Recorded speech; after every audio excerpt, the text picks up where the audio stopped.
क्योंकि भारतीय जनता पार्टी अपनी नाकामी छिपाने के लिए बहुत सारे फैसले लेती है।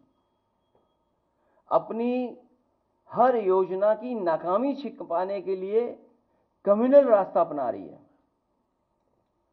कॉन्स्टिट्यूशन को खत्म कर रही है, लोकतंत्र की परवाह नहीं कर रही है, कानून की परवाह नहीं कर रही है। और एक बात और मैं कहना चाहता हूं कि अगर राम जी या सुमन जी के साथ कोई घटना होती है या समाजवादी पार्टी के नेता के ऊपर किसी तरह की कोई घटना होती है तो उसके लिए जिम्मेदार कोई दूसरा नहीं, मुख्यमंत्री खुद जिम्मेदार होंगे, क्योंकि मुख्यमंत्री खुद उस संगठन पे हाथ रखे हुए हैं।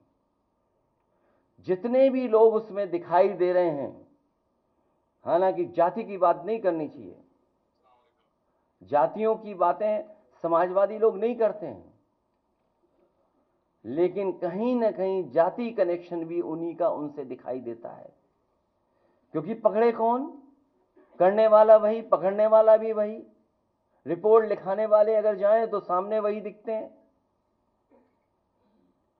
इसलिए अगर कहीं कोई घटना हो रही है, अगर किसी को किसी तरह की अपमान भी होता है, तो कि जिम्मेदार अगर कोई है तो मुख्यमंत्री खुद जिम्मेदार हैं, क्योंकि वही बढ़ावा दे रहे हैं। जिस तरीके से हिटलर के जमाने में ट्रूपर्स होते थे, उसी तरीके से इन्होंने एक हिडन अंडरग्राउंड फौज तैयार की है, जो समय समय पर लोगों को अपमानित कर रही है, थानों में अपमानित कर रही है, तहसील में अपमानित कर रही है, पैसे लूटने में सबसे ज्यादा आगे दिखाई दे रहे हैं।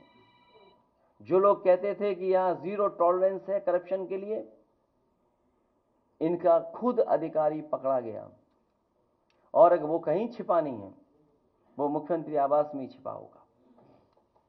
मैं एक बार फिर दद्दू प्रसाद जी, देवरंजन नागर जी और सलाउद्दीन साहब से लेकर के जगन्नाथ कुशवाहा जी, जितने भी उनके सहयोगी साथी आए हैं, मैं उन सब का अपनी तरफ से, पार्टी की तरफ से बहुत बहुत धन्यवाद देता हूं, स्वागत करता हूं, बधाई देता हूं, और इस उम्मीद के साथ कि आने वाले समय में जो पीडीए का रास्ता है, पीडीए का संघर्ष है, उसको और मजबूत बनाने का काम करेंगे।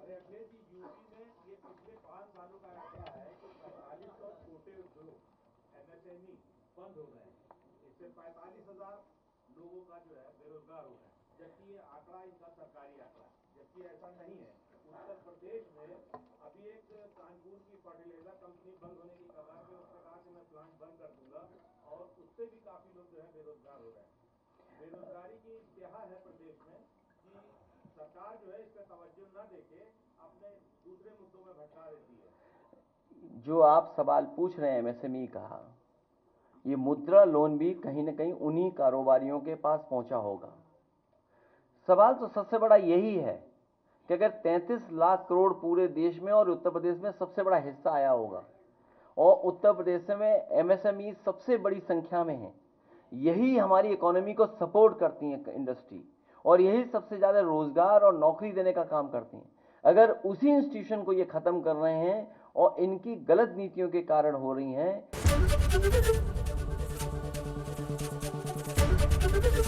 एबीपी गंगा, खबर आपकी, जुबान आपकी।